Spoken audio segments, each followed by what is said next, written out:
Straight ahead, a CCX News special, Volunteers Making a Difference. There's a satisfaction in knowing that you've helped children develop a skill that's very important for life. Whether you find them in schools, at a hospital, or even out in a field, an army of people who just want to help or at work every day. I love volunteering and helping people. We meet a lot of incredible people. We'll hear from volunteers making a difference next on CCX News. Hello, everyone, and welcome to a CCX News special, Volunteers Who Make a Difference. We are meeting volunteers from all walks of life who do make a difference at schools, nonprofit organizations, and hospitals. And that's where we started, North Memorial Health Hospital, which uses as many as 700 volunteers. Hello there. Hi. My name is Tom. Nice to meet you, Tom. I'm a volunteer here at North Memorial. With guitar in hand, volunteer Tom Hips goes room to room offering songs and comfort. And it makes the fiery ring. You come in and you play, and you do hope that it'll bring some cheer and some joy, and if nothing else, give them something to do for 10 or 15 minutes to take their minds off their problems. Hips is a professional musician who volunteers in music therapy. The fire. He says it's a way to give something back. That's always great when they enjoy it and they laugh and sing along and have a good time. But I understand there is a balance there. It's not always going to be happy and cheerful, but either way it's important. Volunteer Services is one of the largest departments at North Memorial. There are 500 to 700 volunteers here at any given time, doing everything from delivering flowers to helping people find their way around. I feel like I'm doing something to help people, and I sense that I'm very much appreciated around here. When Michael Serafine retired, he didn't want to just sit around the house. Now he works one day a week as a discharge volunteer. You have a good day. Which means he helps deliver patients' mail in the hospital and deliver them to their ride when they go home. I enjoy visiting with people and chatting with folks and making them feel comfortable. And you know, there's a pride that goes with that when they leave the hospital knowing that they've been treated as well and professional with respect and dignity as possible. The discharge group works with about 80 patients a day. Volunteers include students, retirees, and even past patients. Mostly they just really care about what's going on here. Patty All manages all those volunteers who help take the load off staff members and bring extra attention to patients. They're all different kinds of people, and the reasons why they come here are all different as well, but they're all just really passionate about being a part of something bigger, and volunteering gives you that give back that you don't expect. I'm gonna meet. Tom Hips says it can be emotional for the patients, their family, and for him. When I leave here, I might be in tears or I might be walking on cloud 9. But I always feel very, very blessed to have been here. Cool, man. All right. Thanks, Bob. And they're always looking for more volunteers. Look for the volunteer tab on their website. Go to northmemorial.com. When children need encouragement with reading, the Wayzata School District has a program designed to do just that. As Delane Cleveland reports, a core group of volunteers help make it work. But as usually... The ability to read and write is one of the pillars of our education system. During World War II, Las Vegas... Yet some students... My student is an excellent reader, but she doesn't know what punctuation is. So we're working on it. ...have a harder time than others. His teacher said that he read well, but he didn't understand. That's where the Wayzata School District's Literacy Volunteer Program comes in. Every Wednesday, nearly 150 volunteers come into schools to work with certain students in grades 3 through 5. Some of them are readers that are struggling with some things. Some of them are just reluctant readers. They can read, but they don't choose to, so we're trying to encourage them. Two of the people who volunteer their time here at Oakwood Elementary are Norma and John Pearson of Plymouth. When the letter comes out, I figure, why not? I mean, I have the time, and I love doing it. I might get a little buzz out of it. Norma's volunteered here for the past 9 years, and John just decided to join her this year. The couple has been married since the 1950s, and volunteering has added a new adventure into their lives. I don't know if it brought us closer, but it puts us in the car for 15 minutes every day. All jokes aside, the two provide a valuable service by helping students become better readers. They're very in tune to what the kids are interested in. in. I think that's a big piece because it's supposed to be reading for enjoyment as well. In order to get the students to enjoy reading, What does that stand for? That will.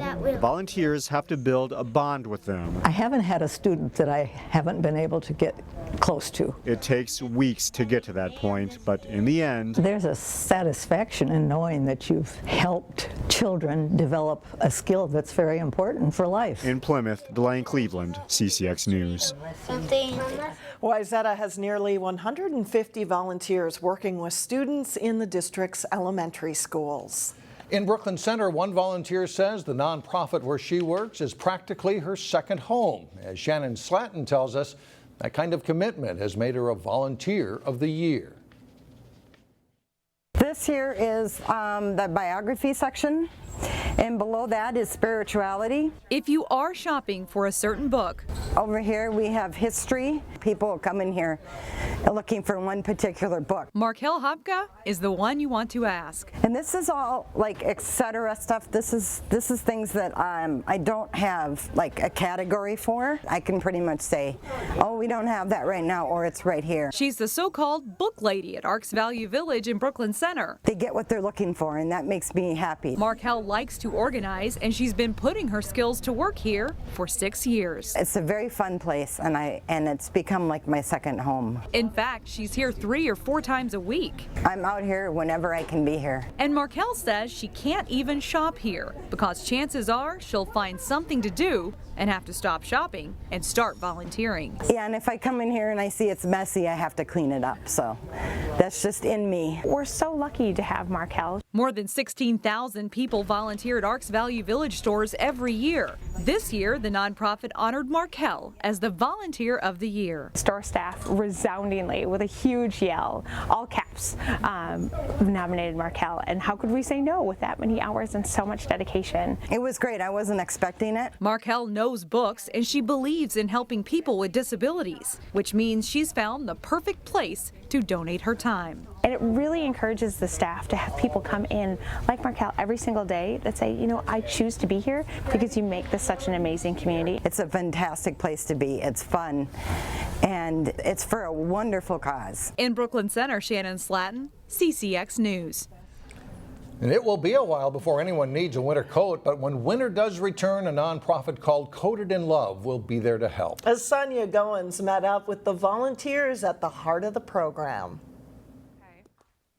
And so far we have 1, 2. This upstairs family room has been temporarily changed into a makeshift warehouse. Is this a boy, do you think? For a nonprofit called Coated in Love. We found out that the 3rd highest need in Minnesota is for kids' coats. Daniel Igbanagu of Plymouth. You know, it gets bigger every year. And her friend Val Gilbert started the group 7 years ago to help keep Minnesota children warm in the winter. We are known as the Coat Ladies because in the beginning of the first 2 years, we were like, hey, do you have coats? Do you have coats? Yeah, we're looking for about 200 more winter coats. For months, the Coat Ladies have been buying winter gear. We go from newborn to 17. Okay, so this one must have a price tag somewhere. They use some of their own money. Family and friends also chip in. Now we have a couple donors behind us that we're getting larger donations, so we're able to shop for more and more coats. Should we just leave it in this pile? Val and Danielle have their work cut out for them. This year we are going to the Pillsbury Weight House in South Minneapolis, and they have a huge need, and they said they needed at least 500 coats. The coats are sorted by size. Then they're tagged with a special message. On the back is a Bible verse, and it's do everything in love, 1 Corinthians 16:14. Val and Danielle say providing coats to children who would otherwise might do without. God used us to do this. Warms their hearts. The parents are really appreciative of what we're doing. Children are near and dear to our hearts, and so it makes us happy to be able to do this. It takes a lot of volunteers to keep large nonprofits up and running. And we'll meet one volunteer who's a regular with a lot of hours under her belt. We'll be right back.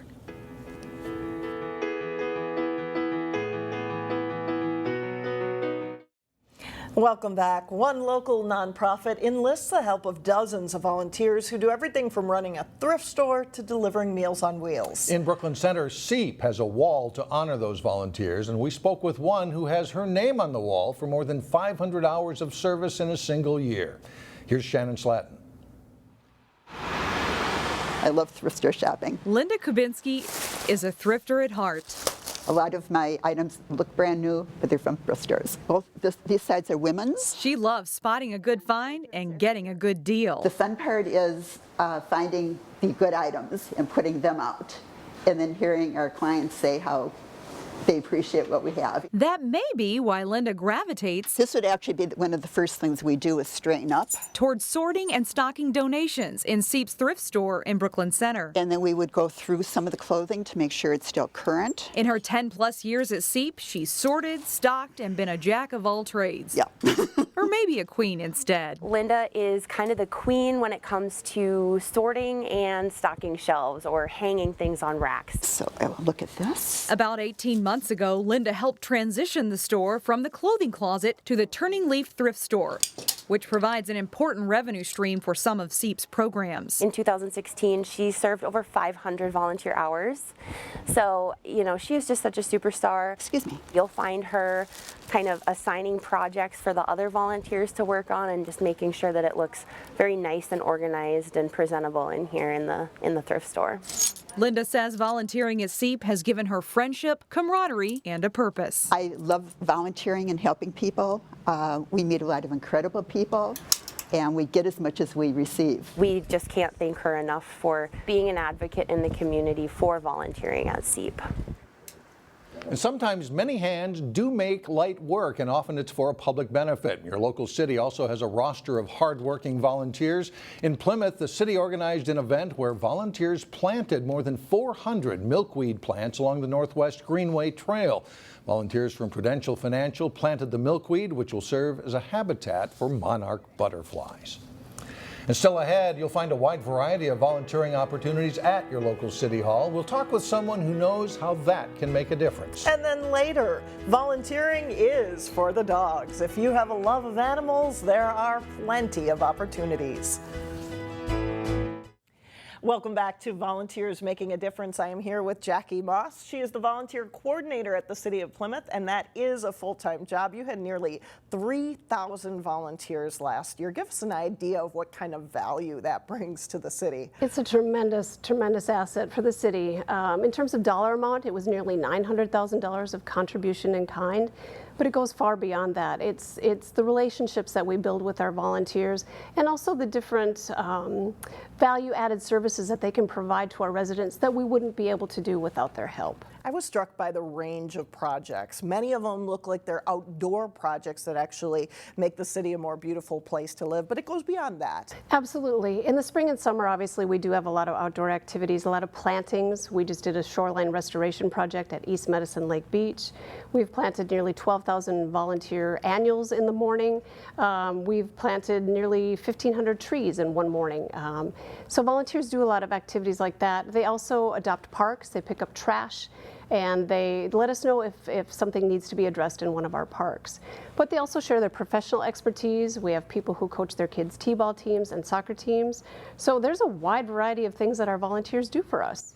And it's not, you might assume that it would skew more towards seniors perhaps, or teenagers that have maybe a little more flexibility or time in their schedule. But you really have a wide range of ages, don't you? That's so true. We have people who are little tiny Daisy Scouts to our active seniors, and everybody in between. We do have high school students. We work with Club YES through Wayzata High School, Armstrong National Honor Society. But we also have people who have just recently retired and they want to keep their skills sharp and their brains active. And what kind of feedback do you get from volunteers? What do they get out of it? I think for the most part, most people just love living in Plymouth. It's an amazing place to live, and they want to know that they're able to contribute to that quality of life that we share. And they want to feel like the skills and abilities that they have are providing a useful benefit.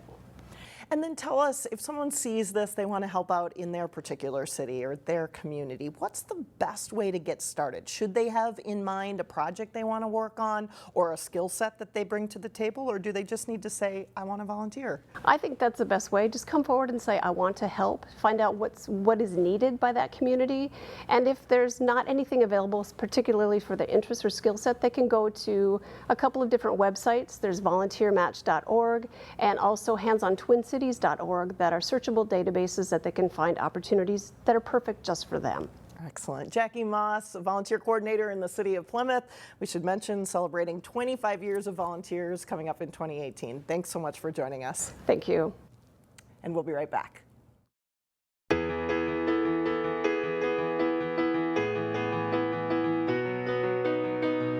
Welcome back. Many volunteers will tell you, of course, that they get more back than they give. Now, that's true for people who have a connection with animals. And Eric Nelson talked with a Maple Grove resident who truly loves dogs. I'm almost positive they realize that you have saved them in some capacity, and many of them are very affectionate and just want attention and want to be loved. For Anne Marie Roeder, most people don't know the amount of dogs that are in shelters. Taking in foster dogs is the ultimate win-win situation. They bring me so much happiness and joy, and it's just great to come in the house and they're all excited to see me. And Roeder gets unconditional love from the canines, and she gives it right back. You're helping get these dogs to a place where they can live a life in a home where they deserve to be loved and treasured just like any other member of the family. Roeder has fostered dogs for 3 years now and has formed an airtight bond with each animal. People have hearts for all sorts of things. I happen to have a heart for animals, and I know I'm doing the right thing. Gracie, a pit bull who was discovered in a Louisiana dumpster with chemical burns, is Roeder's 32nd foster dog. She obviously is a very well-adjusted dog. She really bounced back from whatever it was that she went through, and she's just been a joy to have around. So when she came up here, we knew immediately that we needed to get those scars off of her for a lot of reasons. She was susceptible to infections. Good Karma Animal Rescue of Maple Grove relies on dog lovers like Roeder. We can't save dogs without people like Anne Marie. They are a bridge between the animal's past and their future, as they provide dogs with a home until they are adopted. It never ends. There is a huge need for foster care. It's really kind of a drop of water in an ocean. I take the dog whether they're sick, whether they're healthy, young, old. I take them all, and they stay with me until I find the right family to adopt them. She's always there. She's just always there for the dogs, no questions asked. In Maple Grove, I'm Eric Nelson. She is a baby face. She's just a great dog. CCX News. And that's it for now. We hope we've given you some ideas, some different ways that you may be able to help in your community. We want to thank you so much for joining us, and to all those who volunteer and make a big difference every day. Thank you.